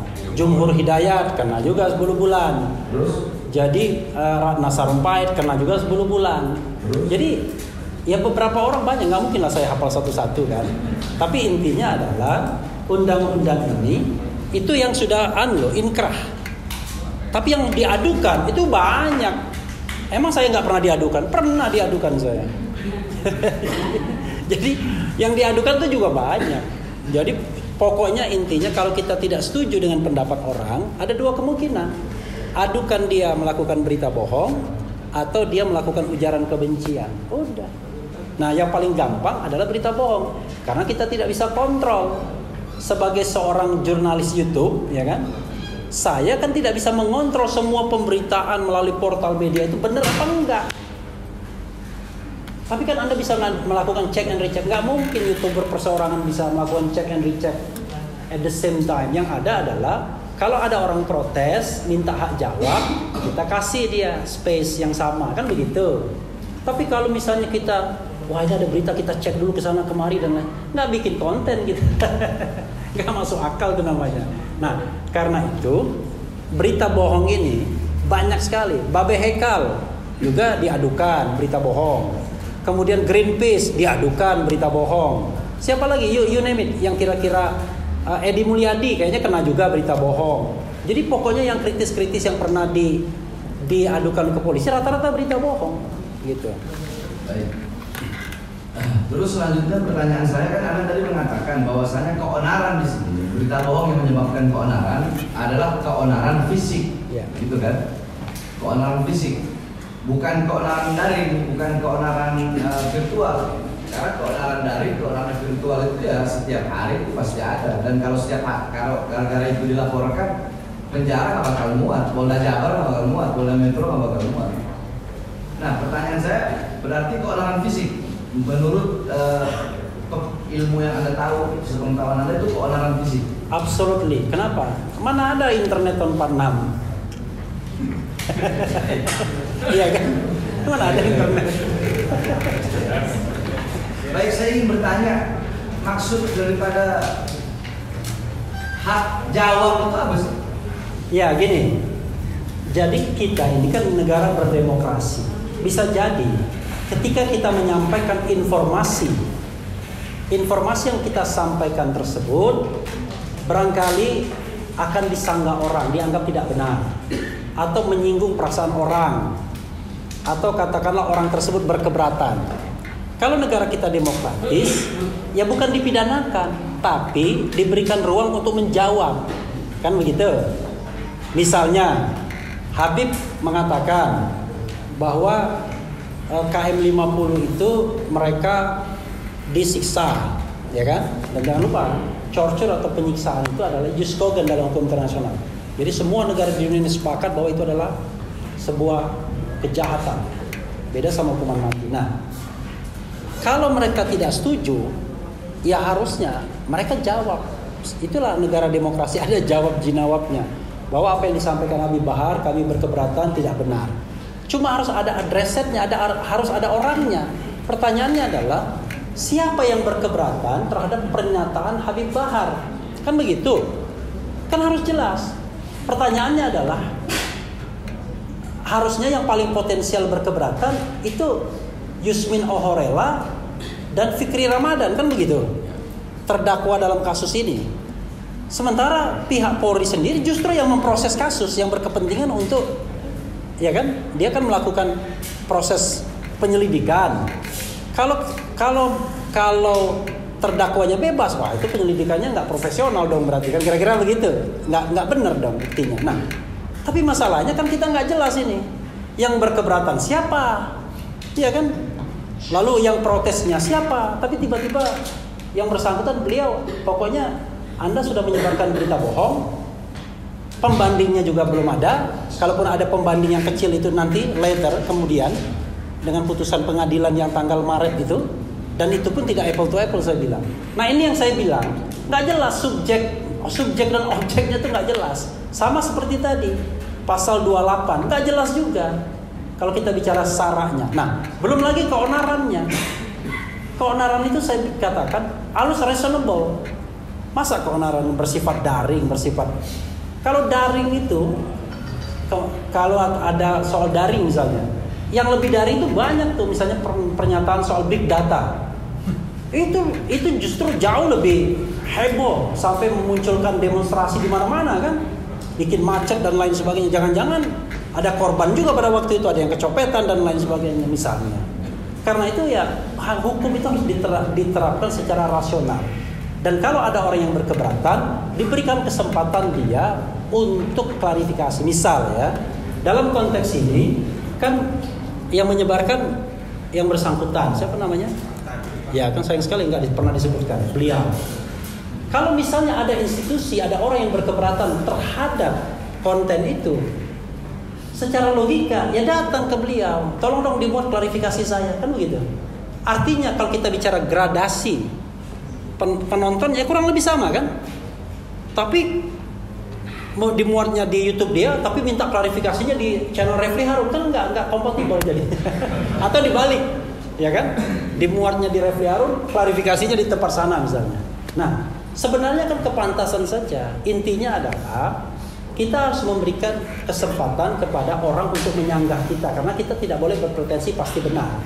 Tapi nggak berarti kemudian begitu kita dianggap tidak benar, tiba-tiba dilaporkan, kemudian dipenjarakan. Nggak bisa tidur istri saya kalau begini cara hukumnya. Karena at any time bisa dicokok kita. Kan itu yang jadi masalah. Baik, berarti yang memiliki hak jawab atas kasus saya ini adalah dua oknum polisi tadi. Harusnya dia yang berkeberatan. Iya. Harusnya. Iya. Nah, yang menyediakan sebagai wadah untuk hak jawab itu siapa? Nah, YouTube yang menyebarkan. YouTube yang menyebarkan. Ya. Yang harus menyediakan sebagai wadah. Ya, dengan frekuensi yang sama kurang lebih kalau mau dibutuhkan. Kan terus begitu. Kalau yang laporin orang lain? Ya orang lainnya kurang kerjaan itu orang itu. Ya itulah masalah kita sekarang ini. Jadi ada kelompok masyarakat yang kerjanya melaporkan orang-orang yang ditarget. Kira-kira cepat sekali pokoknya. Itu. Pokoknya kapan Refli salah, ya kan? Mudah-mudahan kita nggak pernah ketemu Pak ya. Kapan Refli salah? Soalnya Pak Hakim teman istri saya. Nanti itu jadi kapan Refli saya kan nggak begitu penegakan hukum itu kan? Kalau saya salah, ada sarana saya minta maaf, satu, ya kan? Yang kedua, sarana untuk menjawab. Ini sudah minta maaf, sudah diberikan hak jawab, tetap aja dipidanakan. Padahal belum tentu juga kita salah. Minta maaf itu ya, Kadang-kadang soal etika, bukan soal salah dan benar. Misalnya Edi Mulyadi, dia minta maaf atas pernyataan jin buang anak, itu etika saja. Karena biar dia tidak gaduh kan. Padahal biasa kita, wah rumahmu ini jauh sekali tempat jin buang anak, kan biasa. Tapi tiba-tiba tidak jadi biasa karena tadi berkelindang dengan unsur-unsur politis. Baik, apakah seseorang itu, saudara saksi, apakah seseorang itu bisa dihukum, bisa dipidanakan dengan keyakinan dia ini benar, berita ini benar, atau hal ini benar? Terus yang satu lagi, apakah dia bisa dihukum dengan keyakinan dia ini salah, hal ini salah? Ya, jadi memang ya. Sebenarnya ini kan semi delik aduan sebenarnya. Memang bukan delik aduan. Tapi kan biasanya polisi tidak akan memprosesnya kalau tidak ada orang yang ngadu-ngadu itu kan, kira-kira begitu. Jadi sebenarnya semi delik aduan juga akhirnya. Jadi setiap ada misalnya dikatakanlah dari orang-orang yang ditarget ini dilaporkan, prosesnya cepat sekali biasanya. Dan biasanya tadi dengan menggunakan 2 pasal itu, berita bohong dan ujaran kebencian, kena dia. Nah dalam kasus Habib Rizik, saya harus frankly speaking, wah kalau cuma dikenakan prokes nggak bisa ditahan kan? Udah dikenakan lah pasal 160 KUHP, provokasi yang ancaman hukumnya 6 tahun, sehingga bisa ditahan, kan begitu loh. Enggak, bukan. Maksud saya bukan itu. Iya. Iya. Apa saudara? Iya, saya akan jawab. Nah, kalau kita bicara mengenai keyakinan, ya kan? Kalau kita bicara tentang konstitusi, ibu-ibu dan bapak sekalian, barangkali lupa pasal 28I konstitusi kita bahwa keyakinan dan hati nurani adalah hak azazi manusia yang tidak dapat dikurangi dalam keadaan apapun. Bayangkan, orang meyakini sesuatu itu nggak boleh. Jangankan dikriminalkan, dibatasi pun saja tidak boleh. Keyakinan dan hati nurani itu. Nah, bagaimana kalau keyakinan dan hati nurani kita bertentangan dengan keyakinan dan hati nurani orang lain? Makanya ada mekanisme demokratisnya, mekanisme hak jawabnya. Loh, kalau saling mengkriminalkan di antara warga negara, habis kita. Ya kan? Nanti kita tunggu pas kita berkuasa, gilirannya kita kriminalkan, kan kacau jadinya. Kan nggak begitu menegakkan hukum. Menegakkan hukum harus rasional. Dan ingat, tujuan hukum itu bukan untuk menghukum orang sebanyak-banyaknya, tapi bagaimana mengembalikan yang namanya social order di masyarakat, ketertiban di masyarakat yang tercabik-cabik karena adanya hal-hal seperti itu. Nah, yang ini yang lucu, ketika statement itu dilontarkan, tidak ada yang tercabik, tidak ada social disorder. Begitu diadukan, baru muncul ributnya. Ributnya setelah diadukan, bukan ketika ceramah itu disampaikan. Nah, ini yang terjadi saat ini. Baik, contoh, ini mendung. Ya, mendung. Saya ngomong ke Bang Marwan, ini mendung nih, bentar lagi hujan. Bang Refli bilang, enggak hujan. Nah, tiba-tiba bener nggak hujan. Ini kan sama, mendung sama. Saya bilang, saya yakin nggak hujan, Bang Refli yakin hujan. Ya. Karena mendung. Tapi ternyata hujan. Nggak hujan. Hah? Nggak hujan. Oh, nggak hujan. Nggak hujan. Nah, terus saya mau laporin Bang Rafli laporin saya laporin Bang Rafli karena Bang Rafli telah melakukan bikin bohong, Bang Rafli menyebarkan berita bohong karena kita lagi di ini nih. Ya. Kenapa berita bohongnya? Karena mendung dibilangnya nggak hujan. Sedangkan kenyataannya hujan. Keyakinan saya hujan, keyakinannya Bang Rafli nggak hujan. Nah, maksudnya apakah bisa seseorang itu dihukum berdasarkan keyakinan seperti itu? Ya, itu yang saya katakan kan. Kalau negara kita ini baik-baik saja, ya, antar warga negaranya akrab, kan tinggal bilang, ya itu kan pendapat saya. Kalau kemudian salah, ya itu apa boleh buat. Sama seperti saya mengatakan, besok hujan apa enggak? Saya bilang begini, saya yakin besok hujan. Saya yakin 100%. Tapi ujungnya saya bilang kalau Tuhan menghendaki, sama aja kan. Jadi intinya kadang-kadang masa yang begitu-begitu saja kita persoalkan. Kadang-kadang keakraban sebagai warga negaranya tercabik-cabik, ya. gara-gara hukum ditegakkan seperti ini. Kalau hukum dibuat santai-santai aja, misalnya, wah Refli mengkritik si A, ya balas juga dia kritik, ya kan? Hak dia dong, mau mengkritik balik kan baik-baik saja kita. Tapi kalau misalnya ternyata kita tersinggung berdua, ya sudah kita selesaikan secara perdata. Di luar negeri nggak ada, karena gini, ini ada kelompok masyarakat yang sedang bersaing secara politik, ya kan? Kalau digunakan hukum pidana, maka menggunakan instrumen negara untuk merepresi warga negara. Tapi kalau dia menggunakan instrumen perdata, maka dia berlaku yang namanya prinsip equality di situ. Karena negara tidak berhadapan dengan warga negara, tapi warga negara versus warga negara. Makanya kalau hal-hal yang seperti ini, ya kan, itu misalnya saya merasa dihina oleh si X, wah, selesaikan antar warga negara saja. Musyawarah mufakat, sila dari Pancasila, selesai, nggak perlu ke pengadilan. Sayang kan kalau Habib di penjara lama-lama, padahal dia adalah dai guru yang bisa mengajar. Nggak produktif jadinya sebagai bangsa. Baik, makanya berarti kan pasal 14 ayat 1 ini sangat tidak relevan, karena di sini menyebarkan berita bohong. Seumpama begini contoh lah, saya lagi ceramah, saya mengatakan Nabi Allah Isa alaihi salam adalah ruhullah, Nabi Isa alaihi salam adalah putra daripada Sayyidatuna Maryam. Karena saya sebagai dai, sebagai muslim berkeyakinan Nabi Allah Isa alaihi salam itu nabi. Di sisi lain, ini sama-sama direkam. Ada seorang pendeta, saudara kita dari Nasrani. Saudara Nasrani berkata bahwasanya Yesus itu adalah Tuhan kita. Nah, ini kan masalah keyakinan. Kalau undang-undang ini dipakai, berarti kalau andaikan kita mau ini, bisa jadi saya bilang, oh ini Anda bohong. Yesus itu bukan saya berbicara kepada saudara Nasrani, Yesus itu bukan Tuhan. Sebaliknya, saudara Nasrani berkata, Yesus itu bukan nabi. Nah, ini kan bisa bikin rusak ini undang-undang ini kalau dalam masalah berita bohong. Karena bagi kita itu bohong, bagi saudara Nasrani itu juga bohong. Kalau masalah itu bisa Anda jelaskan dulu, Pak? Iya, makanya saya bikin lagu. Jadi saya ada bikin lagu yang didasarkan pada dua undang-undang ini. Lagunya gini, syairnya, ya kan? Aku bilang ini kritik, kau bilang berita bohong, ya kan?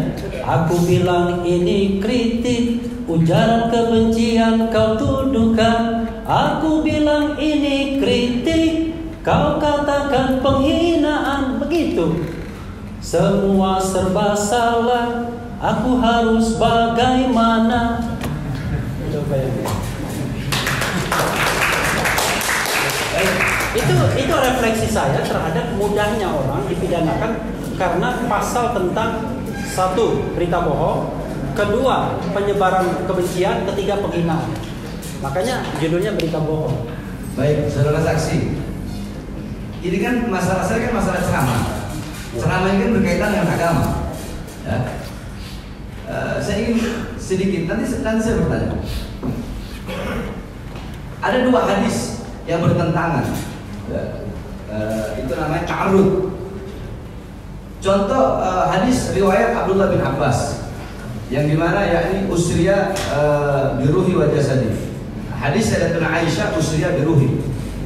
Ini dua hadis bertentangan ini. Dan umat Islam itu ada yang berkeyakinan ke hadis, ada yang ngikutin atau meyakini hadisnya riwayat Sayyidina Abdullah bin Abbas yang mengatakan Rasulullah Isra Mi'raj dengan ruh dan jasad. Sayyidatuna Aisyah berkata Rasulullah Isra Mi'raj itu hanya ruhnya saja. Nah, ini kan umat Islam atau para imam mazhab, beliau kan tidak semuanya mengikuti hadis Abdullah bin Abbas atau nggak semuanya mengikuti hadis Sayyidatuna Aisyah. Kan terpecah belah. Ada yang mau ngikutin hadis Sayyidatuna Aisyah, meyakini Sayyidatuna Aisyah. Padahal kan hadis bertentangan. Ya. Yang satu bilang ruh, yang satu bilang hanya ruh dan jasad. Itu satu. Contoh kedua dari Sayyidina Abdullah bin Abbas juga, bahwasanya beliau berkata Rasulullah menikah dengan Sayyidatuna Maimunah itu ketika Rasulullah sedang dalam keadaan ihram. Ya, sedang dalam keadaan ihram. Nah, sedangkan dari Sayyidatuna Maimunah sendiri berkata bahwasanya beliau menikah dengan Rasulullah itu bukan dalam keadaan ihram. Jadi Nabi lagi nggak ihram. Ini kan dua hadis yang bertentangan. Tapi ulama ada yang meyakini hadis Abdullah bin Abbas, ada juga yang meyakini hadisnya Sayyidatuna Maimunah. Terus ada hadis tentang puasa 10 Muharram. Itu ada hadis dari Abdullah bin Abbas bahwasanya puasa 10 Muharram itu asal usulnya dari mulai Madinah. Di Madinah ketika Rasulullah melihat ada orang Yahudi berpuasa pada tanggal 9 dan 10 Muharram sampai selesai itu hadis, nggak perlu saya bahas. Nah, adapun hadis Sayyidatuna Aisyah beda lagi. 10 Muharram itu bukan di Madinah, tapi asal usul puasa Asyura itu ada di Mekah. Karena orang kafir Quraisy, orang jahiliyah, orang Quraisy jahiliyah, mereka kan berpuasa pada tanggal 10 Muharram. Nah, ulama kan ini ada yang milih hadisnya Sayyidina Abdullah bin Abbas, ada yang milih hadis Sayyidatuna Aisyah. Nah, dalam hal ini kan mereka kan beliau-beliau ini kan berbeda hadis. Jadi masa yang satu mau bilang Sayyidina Aisyah bohong, atau yang satu mau bilang Sayyidina Abdullah Abbas bohong, kan nggak mungkin. Ini perbedaan. Ini perbedaan. Sama seperti saya bilang Habib Rizik di penjara karena maulid. Ada yang bilang Habib Rizik di penjara karena prokes. Nah, terus maksud saya bohongnya di mana? Letak bohongnya di mana? Terus apakah dengan perbedaan-perbedaan ini bisa seseorang itu dijerat pidana? Coba Anda jawab sebagai saksi. Iya, paling gampang begini, sampai sekarang ya, sebagian masyarakat itu mengatakan hari lahirnya Pancasila itu tanggal 18 Agustus 1945, bukan 1 Juni. Pemerintah menetapkan 1 Juni pada pidato Bung Karno, merujuk pidato Bung Karno, di mana di situ dikatakan, bahkan Habib Rizik sendiri menulis itu, ketuhanan di belakang, ya kan? Kemanusiaan, internasionalisme, ya kan? Kebangsaan, nasionalisme, mufakat, demokrasi, kan begitu. Keadilan sosial, baru ketuhanan yang berkebudayaan. Itu urutan Bung Karno. Lalu pemerintah mengatakan itu hari lahirnya Pancasila. Bisa nggak saya mengatakan bohong gitu?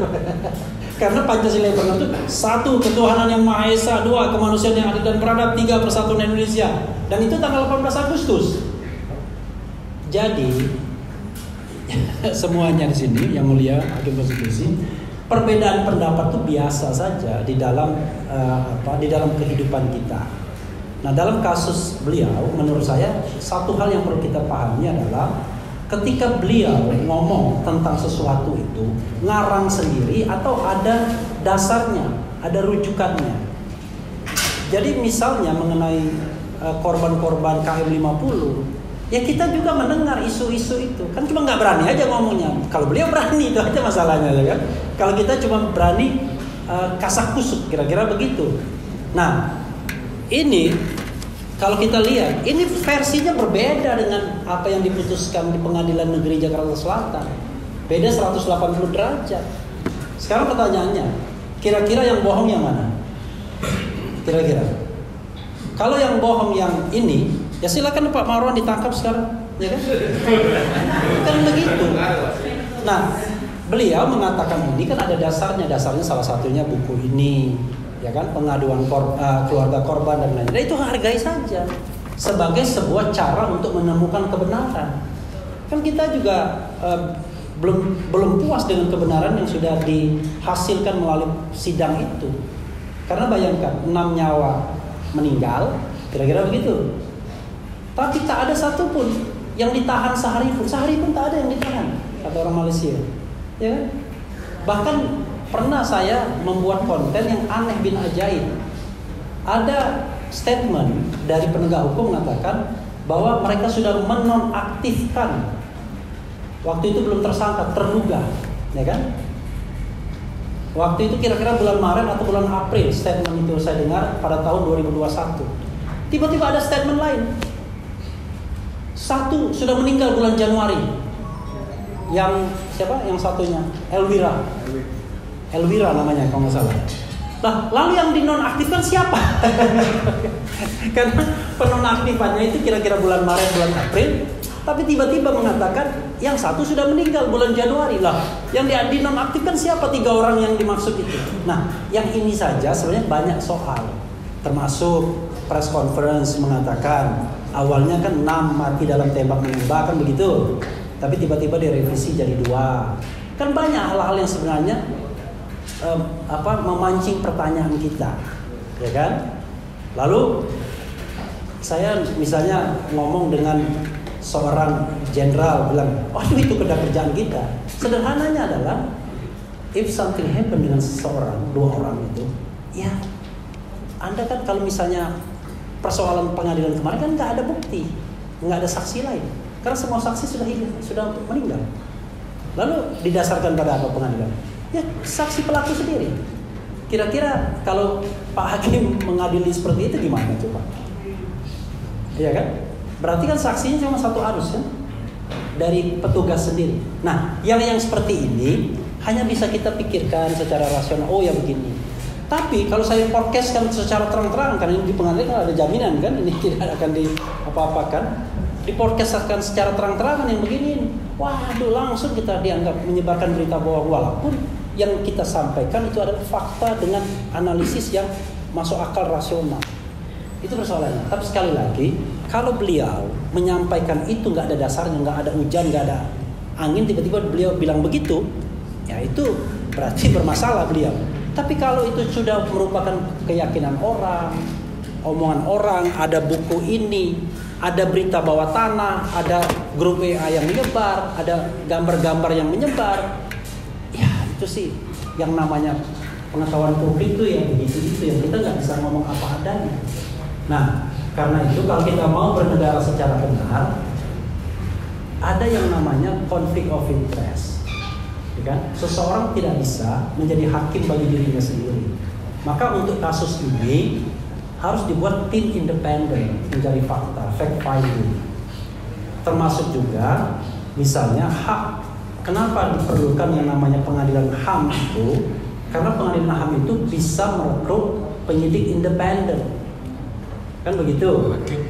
Ya, penyidik independen juga. Iya, hakimnya juga. Penyidik independen dan hakim independen. Nah, sehingga ada independensi.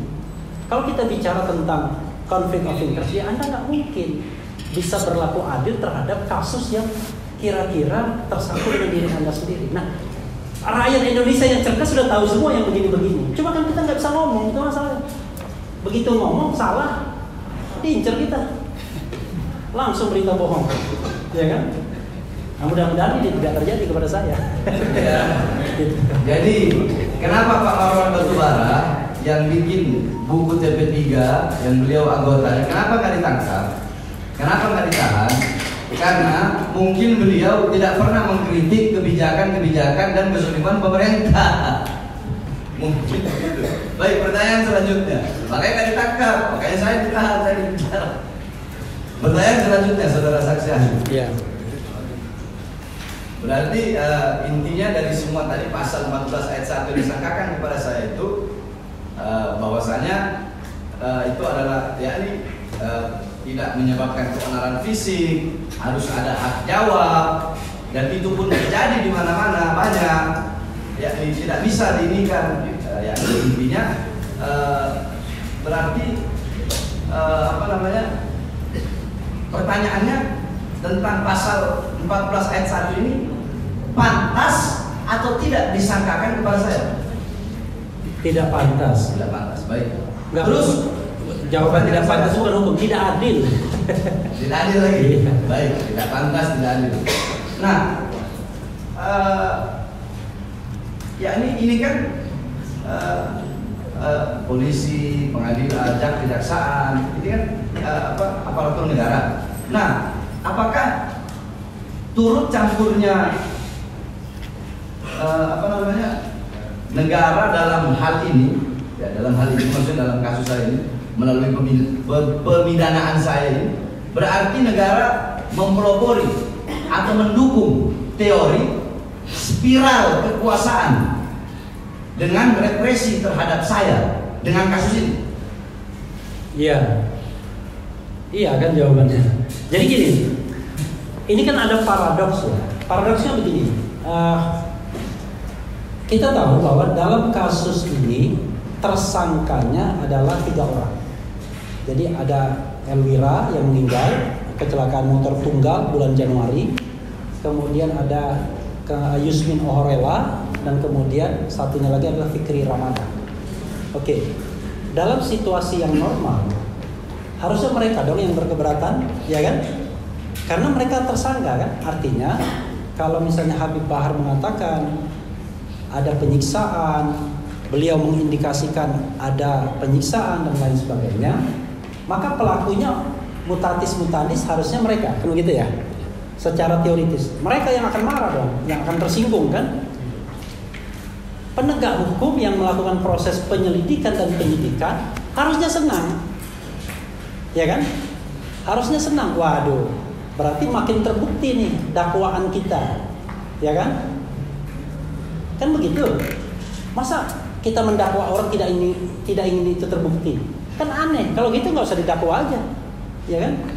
Kita mendakwa orang dengan pasal pembunuhan atau pasal penganiayaan yang menyebabkan kematian, tapi kok ketika ada orang lain mengatakan wah itu ada penyiksaan dan lain sebagainya, loh kok malah kita nggak suka? Kan aneh kan?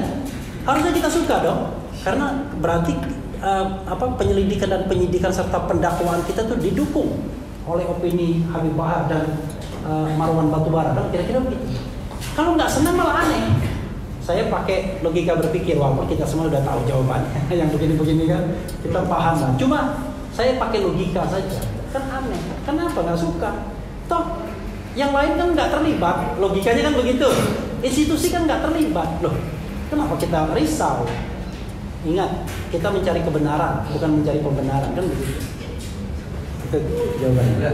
Baik, pertanyaan tadi kan udah pasal yang berita hoax. Ya. Nah, sekarang saya mau bertanya tentang pasal berita ujaran kebencian. Di sini yang saya ambil tadi dari pernyataan saudara saksi ahli, antar golongan itu adalah pribumi zaman dulu ya. Antar golongan yang dimaksudkan pada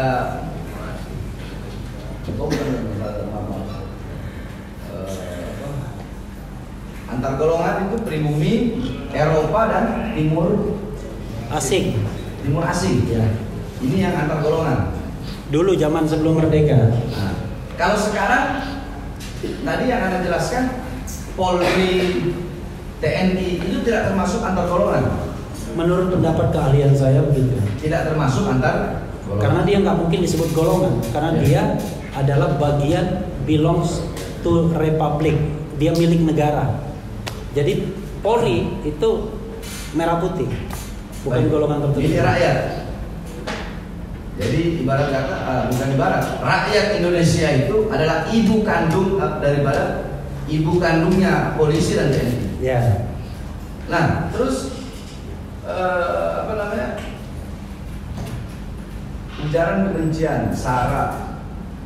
Di dalam ceramah saya itu, seingat saya berkata 6 laskar beliau dibantai, disiksa, beliau dipenjara ini. Saya tidak menyebutkan siapa yang memenjara. 6 laskar itu saya tidak menyebutkan siapa yang menyiksanya. Saya tidak menyebutkan institusi manapun, baik per individu atau per institusi. Saya tidak sebut dalam ceramah saya. Saya tidak sebutkan. Apakah itu termasuk daripada ujaran kebencian ini? Saya tidak menyebutkan. Iya, jadi begini. Kita kalau lihat pasal itu harus ada satu kesatuan.